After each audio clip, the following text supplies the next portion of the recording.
And welcome to another episode of the NeverImage Radio Podcast. I'm Chris Dinardo. Pat Bruno.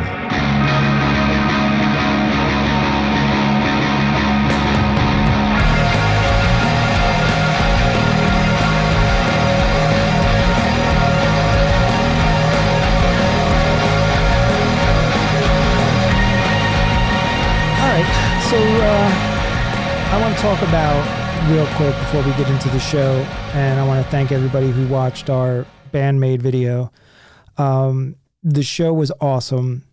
There was like a million things I wanted to talk about that we didn't get into the video, but most importantly, I want to thank everybody who commented, everybody who enjoyed it, everybody who put a like and ended up subscribing to us. You know, we really appreciate it. Thank you. That was really good. Yeah, so that video came out way better than we thought.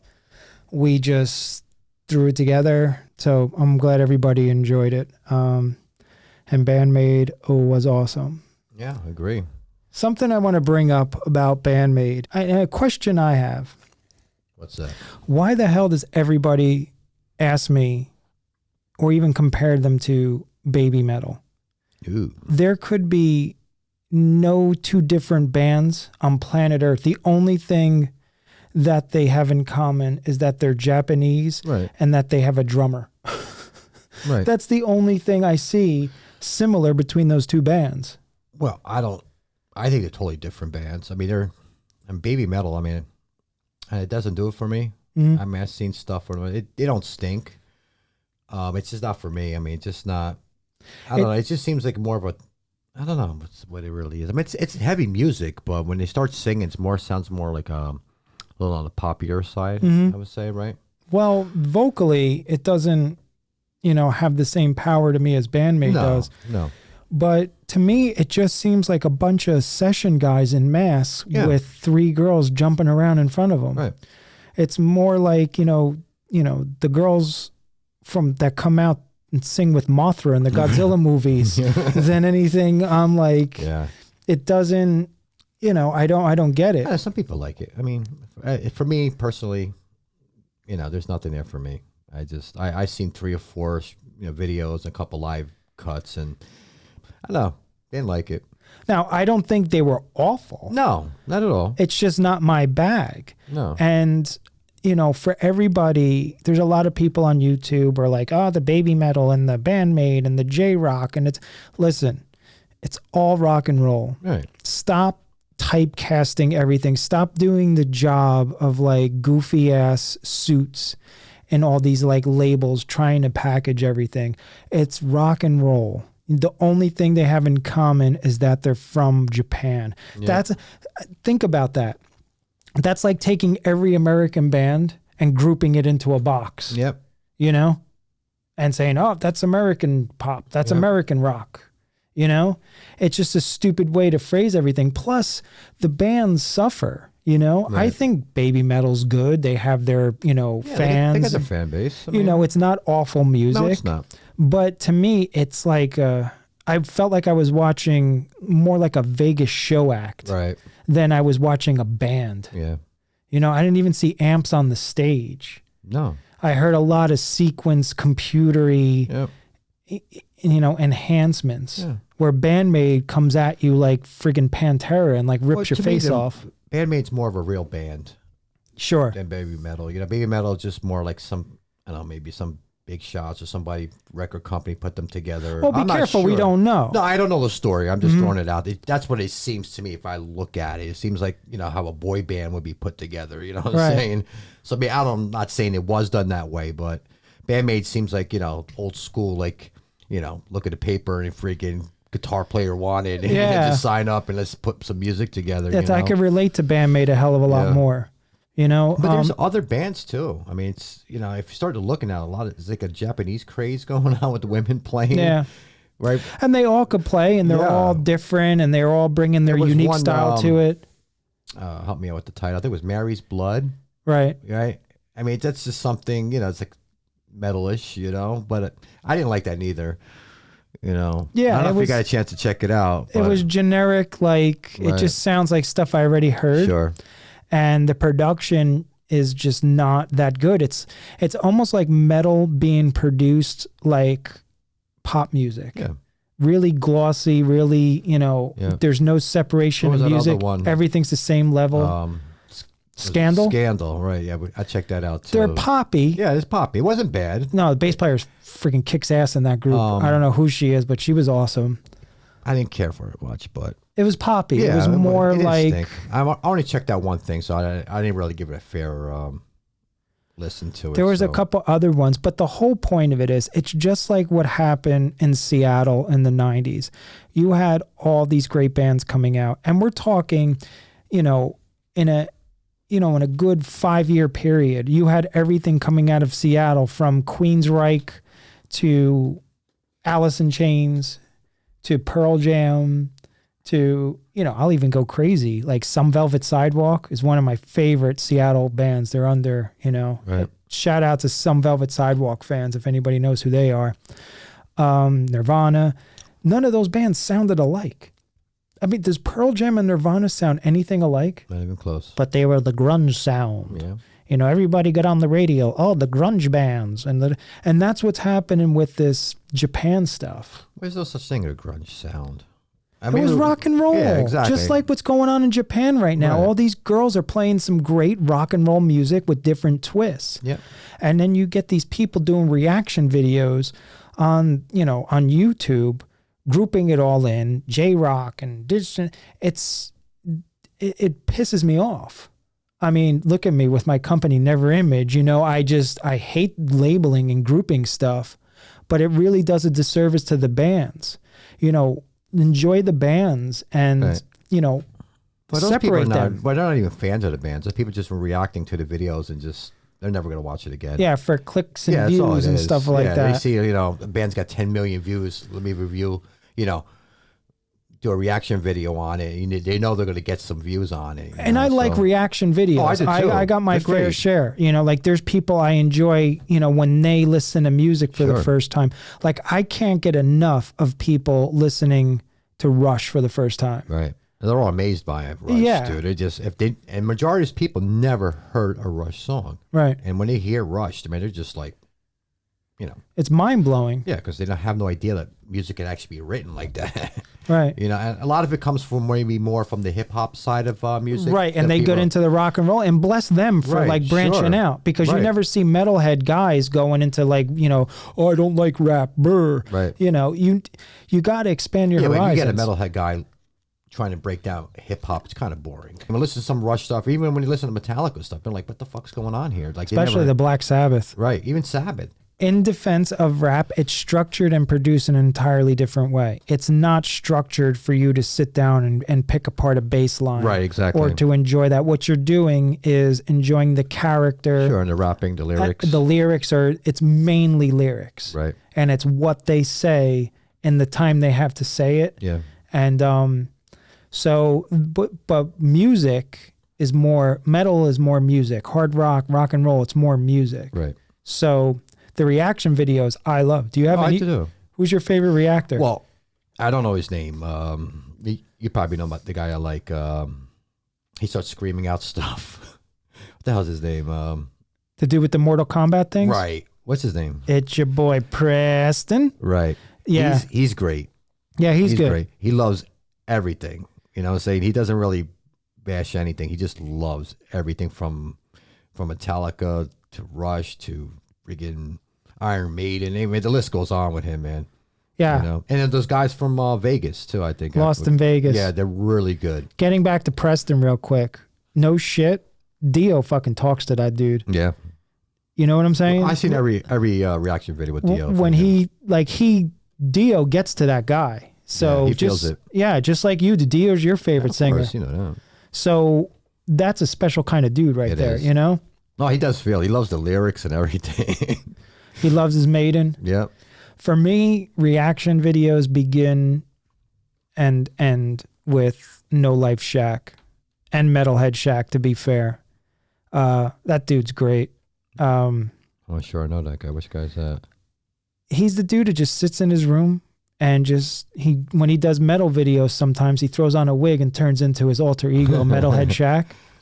but he's mostly doing hip hop, and he's really into bars and beats. Bars being like the patterns at which, you know, rappers do their thing. I guess it would be like phrasing in a guitar solo, like the way everything is. It's kind of like the same thing. Like guitar solos and rapping is kind of like the same thing, you know?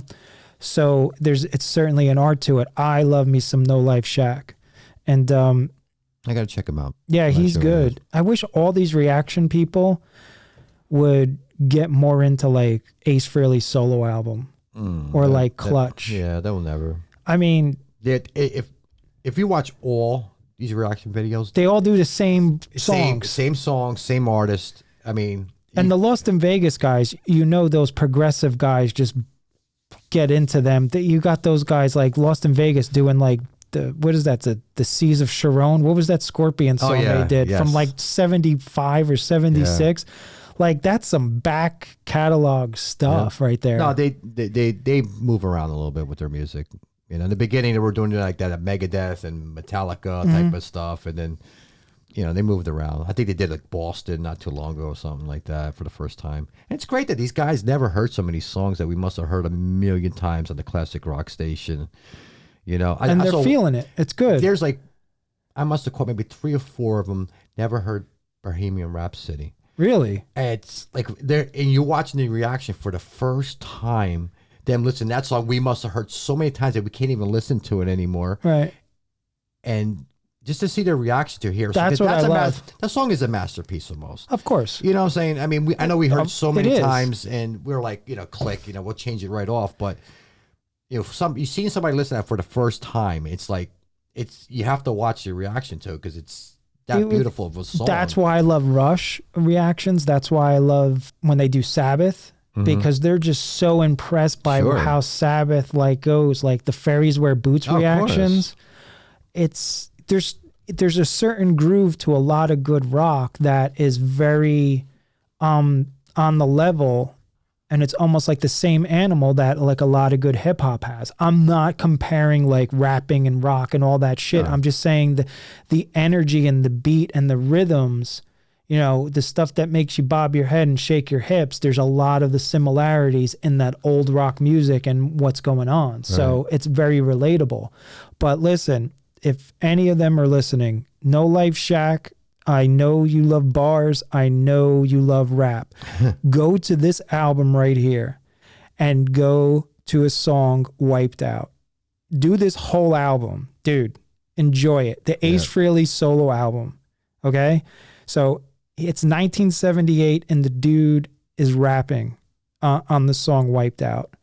And it's a member of KISS. He's from the Bronx. He's the only musician in KISS. He's like the whacked out artist, you know, in a group of entertainers. So listen to, this is the album that broke him out of KISS. Everybody should be, you know, doing this album along with the Sabbath, along with the Zeppelin, along with the Rush. And, reaction people are awesome. Even that guy and girl, like I guess they're a couple. They do a lot of Pantera videos. I think they're religious too. Yeah, and they like really feel like Pantera. And they're Dio fans too. They are? Yeah, they love Dio stuff. Yeah, we should be coming on air with their names and everything. Well, I mean, to me, everybody pales in comparison to No Life Shack. Really? Is that good? Dude, I wish that dude lived close by because I just want to hang out. But he's good. Yeah, Preston too. Anytime you guys are in New York, hit us up. We'll hook you up. Yeah, definitely. We'll have a fucking blast. Shout out to reaction people. But getting back to what we were saying with everybody else, if another person, when I talk about Band-Maid or bring up that I saw Band-Maid, or they ask what bands you into now, and I say Band-Maid, and they're like, oh, you hear baby metal? Like right after it, it's like so annoying. Well, I got that from somebody. I've told them when we went to the show. And I know that band, and they were bringing up baby metal. Right. They thought that was the band I went to go see. Right. And I was like, no. You know what I'm saying? I said, watch the video that we put out. There's nothing similar about those two bands, and it's so annoying. Well, people don't know. I mean, some people do know, and some people don't know. I think baby metal is more... it's just a poppier version of something. I mean, listen, the music is heavy. If, you know what I'm saying? I'm not saying it's bad. Yeah, it's pretty good. No, it's just not in the same stratosphere as Band-Maid. It's not even close to me. And they don't do it for me. I'm just tired of people doing the jobs of corporate people and grouping everything together and listening to it together. And just Japanese Jrock. Like, it's just so, like, reminds me of, like, grunge and the Seattle sound when corny-ass MTV and stupid DJs like Eddie Trunk are like, oh, the grunge bands. And it's like, it's rock and roll. Just don't label it. Just enjoy it. You know, the fact that they're all from the same country is the only thing they have in common. You know, and the same thing with American bands. That's like going around saying like, oh, I listen to Slipknot and I like Clutch. It's like they're both American bands. It just sounds so stupid to me. And that's what I have to be about that. And now, speaking of stupid, I'm going to go right into the next thing. Your boys, I say your boys because I'm kind of off the fucking bus. Well, I'm off the shit. Playing for Sharks. Yeah. Do I see that? That KISS is having a concert where they're playing for Sharks in Australia. Do I have this correct? I think so. I don't know too much about it. I read it quickly. I couldn't really understand what they exactly we're doing. I think there's going to be speakers under the water, attracting the sharks while so people are swimming with the sharks. I don't know about swimming.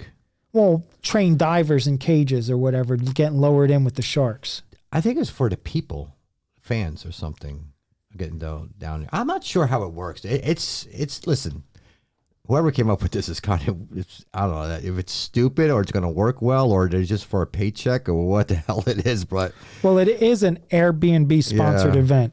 So yeah, it's obviously a paycheck. I don't think they're getting in the middle of a friggin' ship. I think it's for promotion. Shark-infested waters to play fucking Love Gun. And it's promoting their shows out there in Australia.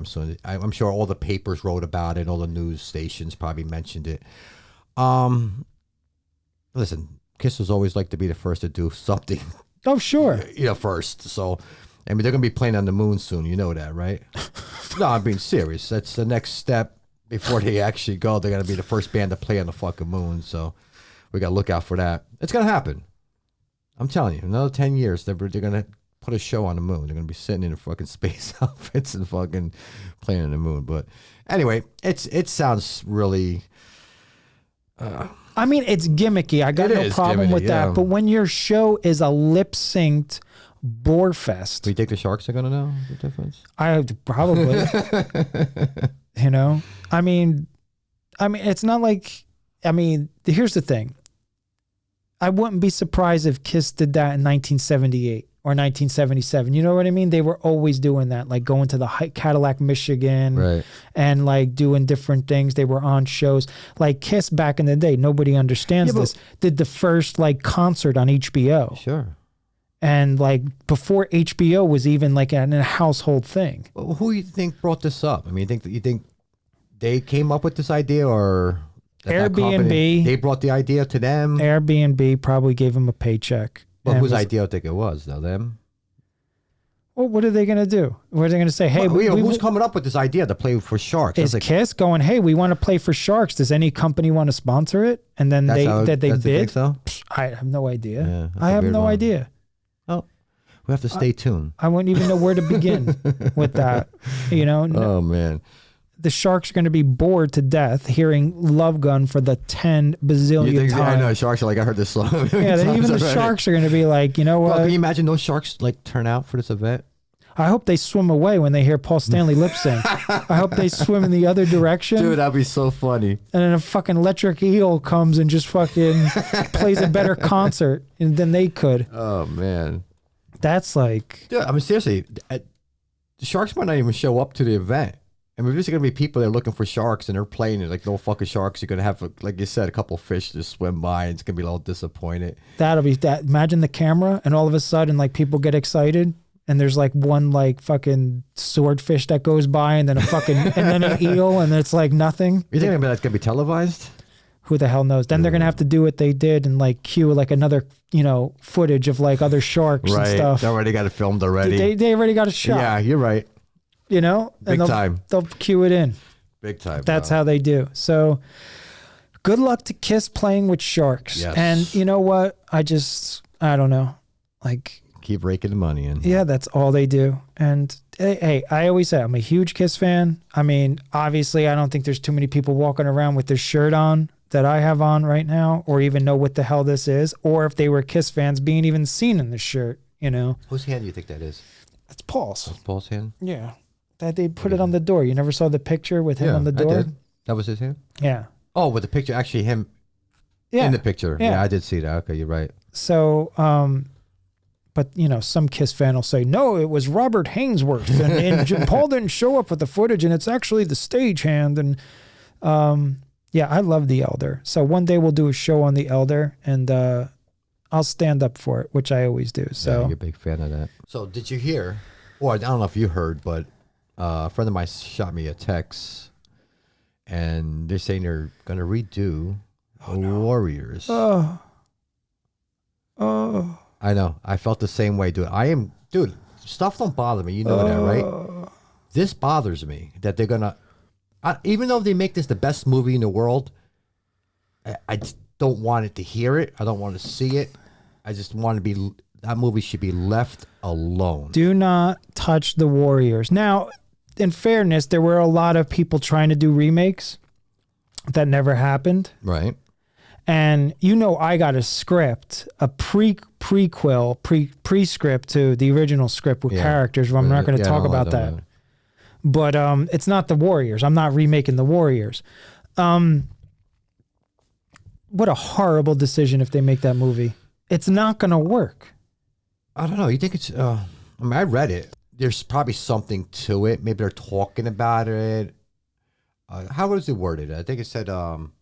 It's in the early stages of... Yeah, early stages. You know what that means? Two guys fucking smoking a joint saying, we get a cup of coffee with the guy who owns it, we could do it. That's early, that could be early stages. Well, then that's good.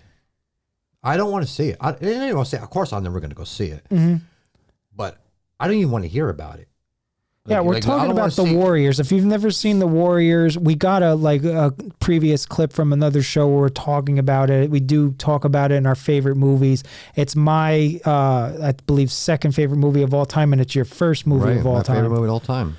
So to make this movie would be absolutely absurd, because this is why you don't touch that movie. You can't improve it. There's nothing that can be improved or done better.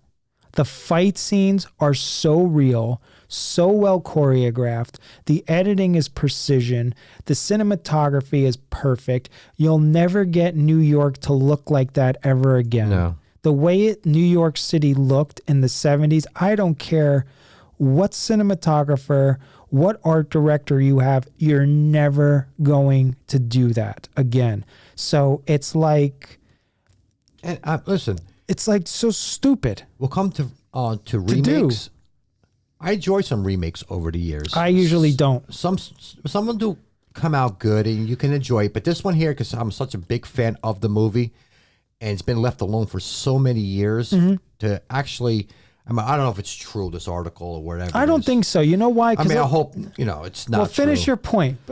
No, just the point is I don't want to see it. I don't want to hear about it. Like the Warriors, please, man, don't even start with that. Yeah. You know what I'm saying?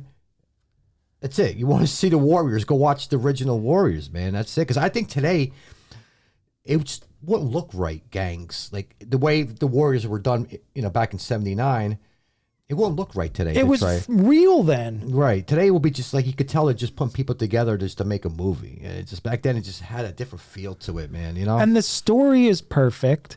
The characters are perfect. It's like... It's such a great story and a great film that why are you going to redo it? It doesn't make sense. That's like somebody doing a cover and trying to mimic Stairway to Heaven. But that's been a thing for a while now. Like, what are you doing? Movies. Those classic movies are kind of coming back and redone. Even your favorite movie of all time, they remade.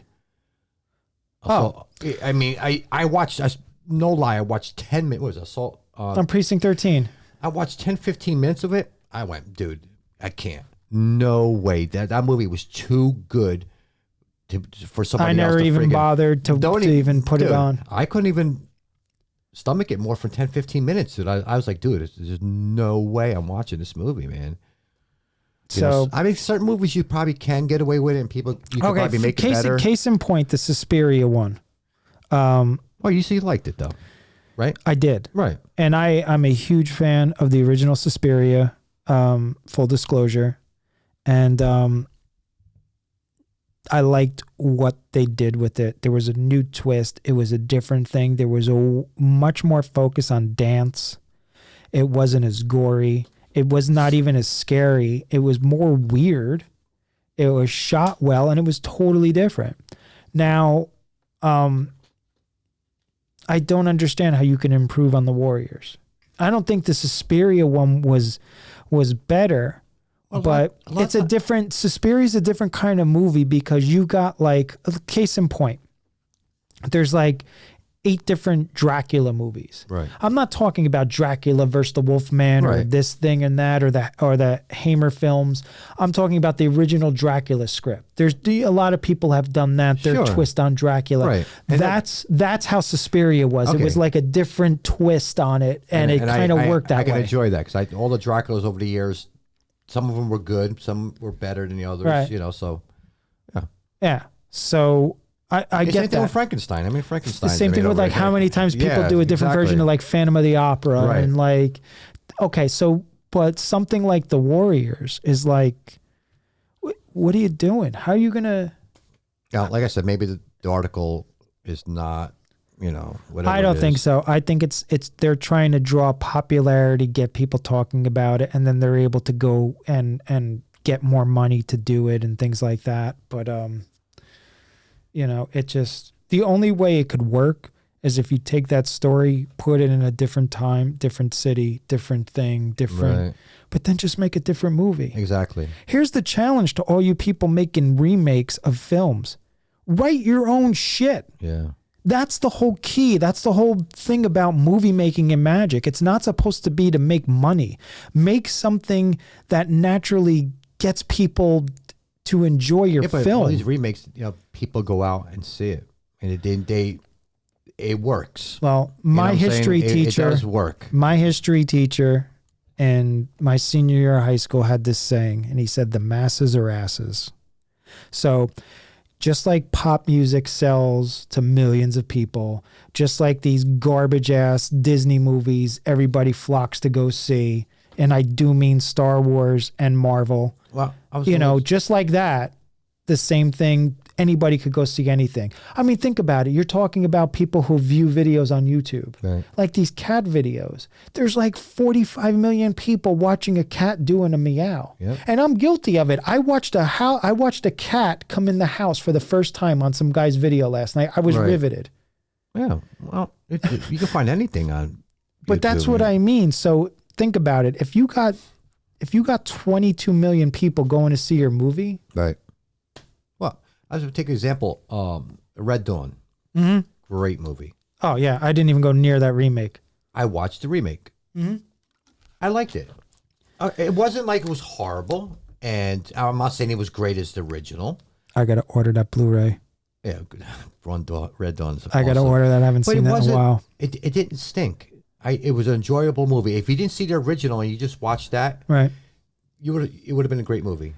You know what I'm saying? I mean, if people didn't see the original and they just went to go see the new Red Dawn, I enjoyed it. You know what I'm saying? I'm not saying it was great, but you can enjoy a remake of real a movie. Quick, what do you think are the best remakes of all time? Oh, offhand. And we're not going to count the Draculas and shit like that. I gotta really. Oh, I can't even think right now. I got 2. We do you already? Yeah. That's good. It's fast. Yeah. I can't think that quick. Scarface. Okay. Because the original Scarface was back in the 30s, I believe. Okay. Cape Fear. And I like the original Cape Fear. Okay. What are you saying? Did you like the... I like the remakes better. Okay. Like I'm saying, you can take an older movie and make it better. Worse, but sometimes you can't. Right. Like you take an older movie, there's the remake of 12 Angry Men. Okay. Horrendous. Yeah. Give me that original. I didn't even see the original. Oh, you haven't? No. Oh my God. Really? 12 Angry Men? Yeah. I gotta check it out. Yeah, you do. Yeah. It's a good one. They made a remake. I didn't even see the original. Yeah. It's so if you got to see, I got it. You should take it home. You'll love it. Yeah. It's great. You were saying what you call one horror flicks were coming out. They which one? Halloween? Halloween, right. You were saying something new was coming out on Yeah, that. how they're doing the story is great. And I'm a huge John Carpenter fan, full disclosure. Anybody knows that from watching previous videos, but yeah, the way they're doing Halloween now is they're forgetting Halloween 2 ever existed. Right. So they're starting these new movies from Halloween 1. Right. And then the one they recently made. The last one. And I enjoyed that one. That was done well. Right. So now with this one, what I'm understanding that they're going to do is you find out what the hell happened from Michael Myers disappearing on the lawn at the end of the first Halloween to when he gets caught. Okay. Because Halloween 2 starts where he breaks out of the mental ward. Right. But how do they capture him? Right. How do they arrest him? How did they get him? What did he do in those... So that's what they're actually writing? Yeah, in those 2 weeks that led up to him being captured after he disappeared on the lawn. What the hell happened there? So they're filling in that story. They're going back and getting everybody that was in that movie, including, I believe, Tommy Doyle. So they're getting all the kids that were babysat for. That could be interesting. I mean... And bringing them back as adults. Okay. So they're all still being traumatized by this guy. Was what you call still alive? Was the doctor? No, the doctor died. On which one? Donald Pleasance. Right in the first one? No, he didn't die in the first one. He's dead in real life. Oh, that's right. Okay, I'm sorry. So, you were just saying that we're bringing everybody back. Right. I was like, yeah, you're right. The guy must be friggin'. He would have been like what, 90 today? Yeah, Donald Pleasance was the only guy who had like a salary above like 20 grand on that movie, the original. Right. But because he was old at the time, it was like 50. But when you think about it, it's like you see Jamie Lee Curtis in the last Halloween they made, right? Right. And you're thinking that was only one night she got terrorized. Right. And her whole life flipped out over one night. Right. You know, so there had to be something that led to that from her going into the hospital. What happened? Because Halloween 2 in that new universe has not happened. Right. So there had to be things over the years that traumatized them all. Okay. And that's what they're going to focus on. And that's why, I'm excited for that. Yeah, interesting. I'm definitely going to go see that. And they scrapped... I'm always in for Halloween, so... They scrapped the Friday the 13th that they wanted to make. And they scrapped the Nightmare on Elm Street. Good. But here's the thing. There's a law, actually, that after 35 years... Right. Whatever movies you're making, right. Whoever owns them, after 35 years, it goes back to the original screenwriter. Wow. Of the film. So even if you sold it, yeah, to the you have a limited company, time, whatever, to do whatever you want with the movies, you get it back. So they were going to make another Friday the 13th, the 13th one, right? And time's up. And then the original screenwriter says, "I'll take that." Now the studio that owns it wants to fight him on it. Because who's this? I don't know. I'm horrible with names. Right. Wants to fight them on it because the mother is the killer in the first Friday the 13th. Okay. He don't even have the hockey mask to the third one. Right. So that could be interesting. Right. That. So what I think the Friday the 13th guy's going to do is go to the same people that are redoing the Halloweens now. And get cut in on that money instead of taking studio checks and having like the story ruined. Right. Studios and big budget films and Disney and all that stuff, it's gonna go the other direction. I think Star Wars is going to be a colossal failure. It already has. Nobody's going to their amusement park. Nobody's buying the toys. Yeah. It's Disney. You're not going to have the same feeling. Disney made a mistake. You know what it is with Star Wars? Little kids aren't going to go buy Star Wars figures. It's guys our age going to buy Star Wars stuff. And looking for the classics that worth money. It's not little kids that are going to go see Star Wars 8 times. Yep. It's guys our age that are going to go smoke weed and go blast off. Yep. And that's where Disney failed. They tried to like package it for a new generation that is just not even into it. Right.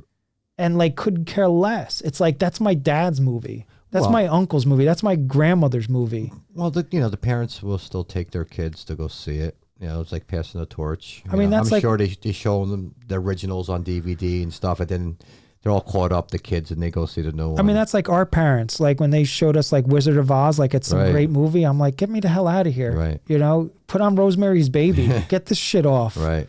And I'm like 5.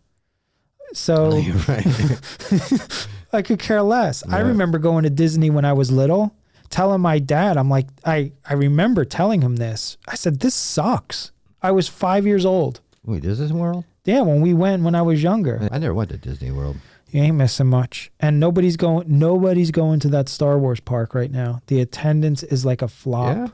Yeah. Dude, do you know that the movie's due out in December? Right. They just scheduled more reshoots. They're actually reshooting stuff that they're going to put in the trailer in the movie. Wow. Because it's not grabbing nobody? No. I think they're still going to go. Star Wars always breaks records in the opening weekends and shit like that. But what happens is, every movie does well in the opening weeks. Right.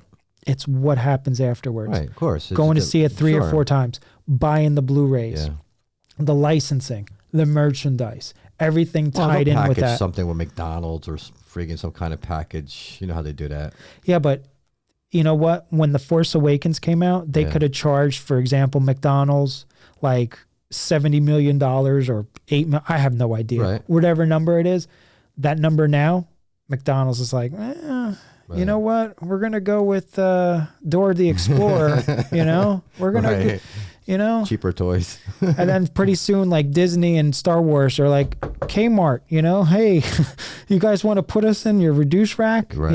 It's like bad. It's over licensed, it's overhyped, it's garbage. It's probably I'm gonna go see it, but I am too, but it's starting to fade. You know what I'm saying? I can see maybe this is gonna be one of the last ones, maybe. How do you fuck up Star Wars? Like you gotta try really hard to make a bad Star Wars movie. But there's people enjoy it. I know you're it's the same people who are like baby metal, Jrock. Yeah, but you're I mean, it's not for you, and you don't like the direction of how the movie's written or whatever. But there's people that they think it's great still. I'll argue. No, I know you argue. I'll argue that those people. I'm more on your side, of course. But I'm going to take it a step further. I'm going to argue that those people are full of shit. That's what I'm going to argue. They just want to love it. They just want to have something they love, and then they want to get on Twitter and Instagram and be on that side of the argument. No, and then they're so locked in to what they argue and what they think they want to like that they swear allegiance to it and then convince themselves to like it. Right. Because that last Star Wars was so epically pathetic. Yeah, but you don't think it's people who's writing all this, they don't know like what's going on? I told you in a previous show that I think that Kathleen Kennedy and Rian Johnson purposely set out to troll and piss off Star Wars fans. Because you couldn't make a movie like they did unless that was your motivation. Right. You don't have the greatest character in the history of film milking some mammal, all pissed off and not wanting to fight. Like, really? Like you got Luke? Yeah. You don't take when you have a film that has Princess Leia and Luke Skywalker, and you have access to Lando Calrissian and the whole Star Wars world, you're spending 30 to 40 minutes on some no-name character freeing some animals on some planet. Well, what they're doing, they're bringing in new characters, But even if you're going to bring in new characters, really, you're going to spend 40 minutes on a girl riding with some dude freeing horses. And they're all riding. And what are you doing? This is a Star Wars movie.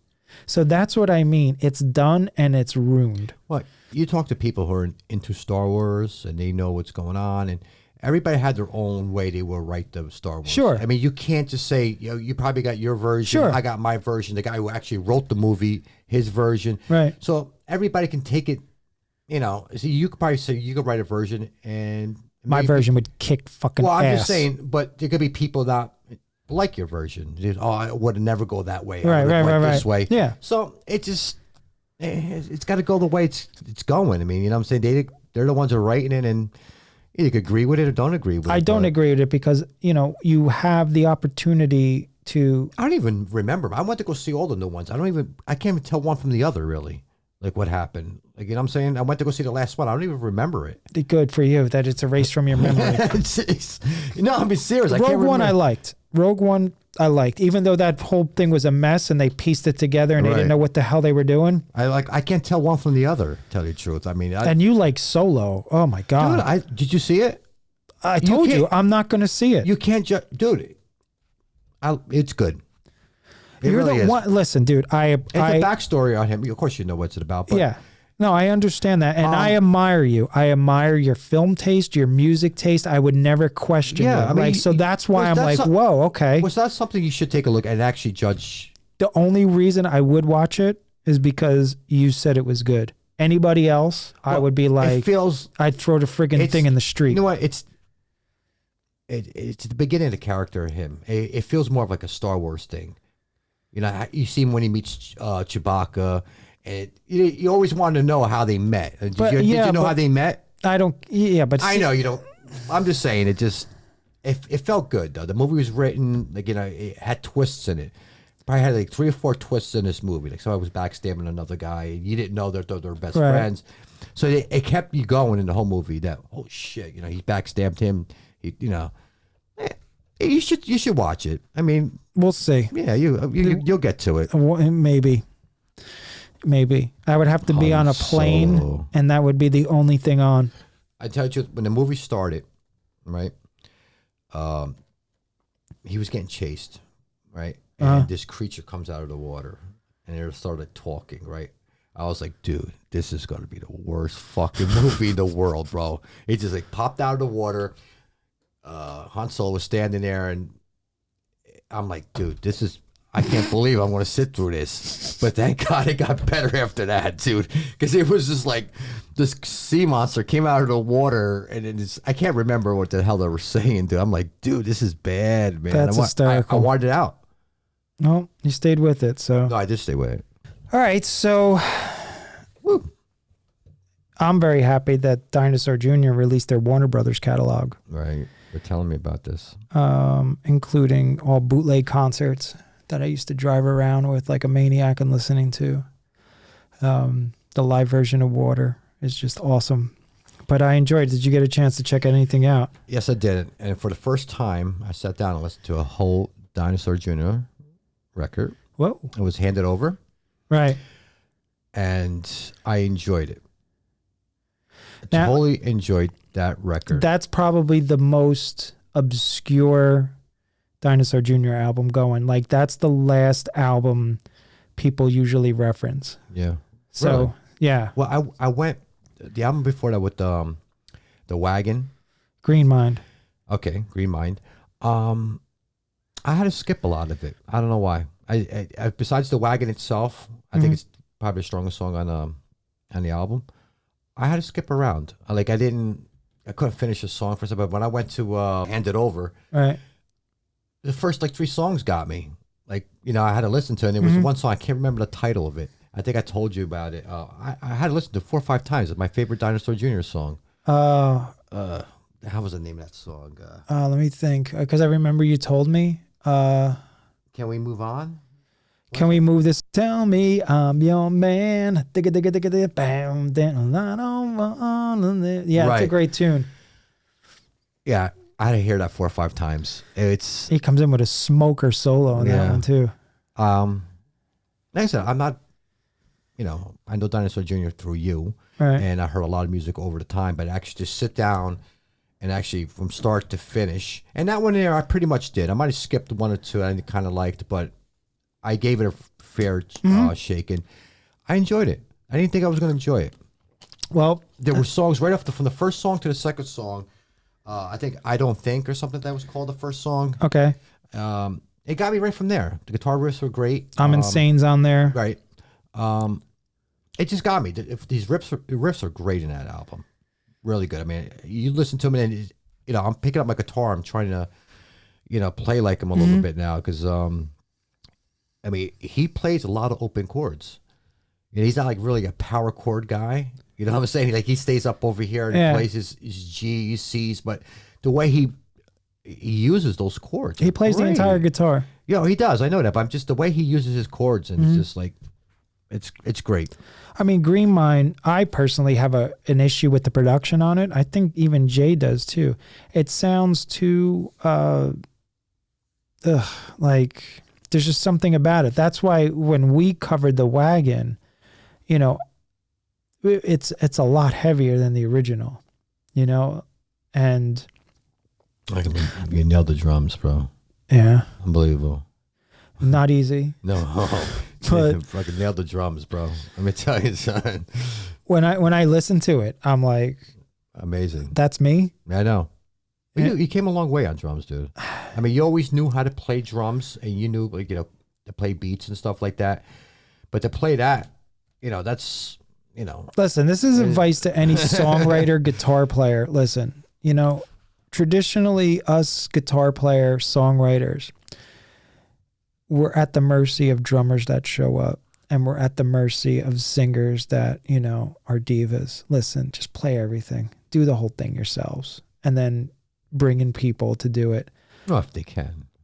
Learn. I mean, it's not easy to play drums. I mean, listen, I can play AC/DC beats, but, you know, beyond that, I can't go too much further, you know? Do a little strutter in there, and I'm done. But you're right. It's easier if you can, and that's how Jay does. Yeah. I mean, Jay will write the whole album himself and call Murph up just to play live, you know what I'm saying? He'll be like, here, this is what you're playing, and Murph's like, okay. No problem. You know? He has the easiest job, Murph. Yeah. You don't have to write nothing. Just, he calls him up, let's go on tour, and the shit's already written. Yeah, and he plays it really well. Oh, without a doubt. Does he change that at all when he plays live from the original? I got to take you to see them, because Murph. Oh, we are definitely going to go. The Murph, and what happens is, like, a lot of their songs get little extensions because they play together for so long. It's almost like when Murph sees Jay go off into like solo land, right. Murph knows to go hold down the fort and extend it. Right. And then they'll get their cue, and then you'll see like Murph like close out the song. Nice. Another thing I did not like about the reissue is the Where You've Been album sucks. The remix is horrible. The original versions of that are just way fuller, way better. What do you think, if you've redone it, why would you think it would be worse? Like, what made it worse? It just sounds... Usually when they do actually remix something, it's always got to be better. Not always got to be better, but they try to make it better. Well, here's the thing. What happens when I look at Where You've Been and the guitar sounds on it, and it's not my favorite Dinosaur Jr. album. My favorite Dinosaur Jr. album is right behind me, and I prefer, you know, Bug, You're Living All Over Me, the original Dinosaur, and Beyond. Like, those are like my favorite ones. Farm is good too, and I like Green Mine, even though I don't like the production. It's just the songs on there, like How You Pin That One on Me, Green Mind, Water, I Live for That Look, Blowing It. I mean, I love all those songs, and they're heavier live. Sometimes things that don't need to be touched. No. You know what I'm saying? Just leave it, you know. Well, sometimes it's better. Like the reissue of Kiss's Destroyer is great. I think, you know, it's way better than the original Destroyer. And you actually can hear it. Way better. You could actually. I mean, there's a lot of Kiss fans that are like, "Oh no," but hey, everybody's entitled to their own opinion. I just think the new Destroyer blows away the old one for me. Listen, in my ears, a lot of Kiss fans, believe it or not, Destroyer is probably their most popular album. Mm-hmm. But among Kiss fans, it's not their favorite. I never hear anybody say Destroyer is their favorite. No, it's not. But the songs are all great songs. You know, Detroit Rock City, Shout It Out Loud. You know, list goes on. But I think the production of the original recording of it just makes the songs, because, you know, not really, you know, they got those bells and all this crazy stuff. That's in the why background. That's why I like the remake of Destroyer, because to me it sounded more like a band. It does. It sounded like I could hear them playing. Gene's bass, yeah, it's that's who you hear the most. I mean, Gene's bass in that thing. I mean, it sounds great. I think they had other stuff on his bass when he. You know what I'm saying? When he was hitting different notes or adding like some kind of different bass effect to it or some shit. So with the new Dinosaur Jr., I'm happy. I'm enjoying it. I'm loving it. And anything, you know, when your favorite band puts out something like that, you just gotta to love have it. songs that I can access on Spotify now, Right. and just like take a run at the sun, and like I was saying, the bootleg, you know, concert version of Water, you That's know, on and blowing it, and I live for that look. Like the way it's done live, like right to each other, it just sounds so much better. And even like the, you know, the other concert stuff, like the version of What Else Is New live is just great. So that's that. What else you got? That's it, man. Or we had a countdown tonight, didn't we? Have some kind of countdown? Yeah. It's not even worth talking about. Metallica doing How bad some. was that? They're going to do festivals. Whippy. Wow. Oh, great. I get to like go to a festival and hear, you know, Creeping Death one more time. Hold the bell toes. We talked about this before. I hate when bands do that, man. They put this countdown, like, and you're a fan, of course, Right. and you know the fan will wait till like 12 midnight to hear it. It's fucking like something like Come buy a T-shirt. Yeah, but why can't you just announce it? Okay, we're playing festivals. Like, what's the big deal? You have to like count it down. I mean, it's like, whoa, we gotta call everybody up. I mean, I don't understand how that works. Just, you know, and you know, KISS has been guilty of doing that forever. They do that with every everything. time that a tour's coming, they're like, oh, there's a special, you know, Or a special single. announcement, you know, Thursday night at 8:00. It's like, Yeah. I guess people like that shit. I don't know. So. I'm surprised Metallica's doing that. Just to fucking announce it, dude. You fucking going on tour or just playing festivals. I mean, it's cool that they're playing American festivals are. because That's I great. think American festivals need that. And we never get festivals like they get in Europe. Oh my dude. God, I mean, Europe has the best festivals. They do, man. They get 3-day fucking events, man. It just because major corporations own music here in a way that it's not the same in Europe. Yeah. Like there's more of an art to music listening in other countries, where America, it's just stupid ass pop music 24/7. Believe it or not, I never been to like a festival like that. Right. It's not for me anyway. Right. I mean, I want to go see my band, and that's it. You know what I'm saying? I can't sit there for fucking whatever it is, you know, 8 hours, 10 hours or some shit like that, and watch like every band. I can't. I got to go see my band, or is there another good band on there on the lineup or something, and watch both of them in and out. You know, people could do it all day. A friend of mine just went to go see Queen in New York. Right. It was, I don't know, Central Park, wherever they were playing. Well, it was the mix of the lineup that Right. was. He went to go, and he sat through the whole shit. I'm like, dude, you sat through the So whole it was thing? all pop stars and Queen? No. If they open up for your favorite band, you're not going to sit there and listen to What do you Music think Is. about Queen with Adam Lambert? It works. I think so too. It works. He's flamboyant. He Can carry the tunes. Yes, he can carry the tunes. He can definitely sing. He's and, feeling it. Right. He's got he's probably the best thing that came out of all that American Idol garbage. Exactly. Besides Pants on the Ground. Pants on the ground, pants on the ground. Looking that fool with your pants on the ground. That works. guy was the best. So that was the best thing that came It out works, of American dude. Idol was Adam Lambert and Would I Pants on go the Ground. see it? No.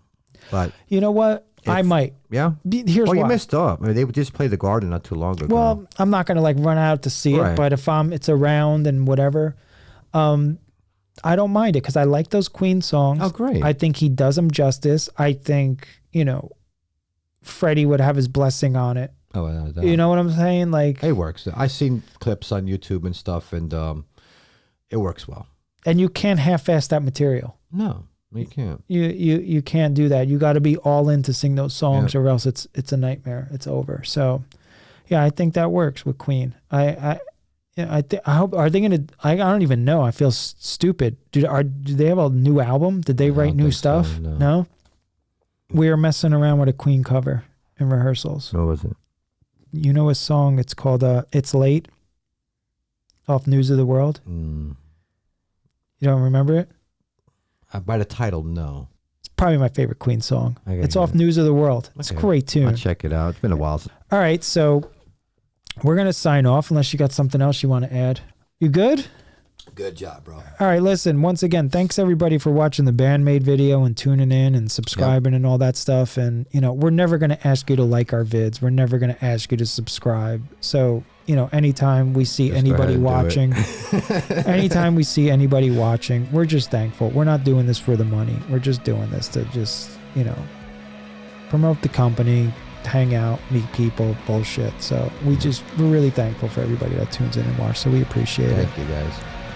All right, so we'll be signing off. So this is another episode of the NeverImage Radio Podcast. I'm Chris Dinardo. Pat Bruno. Take care.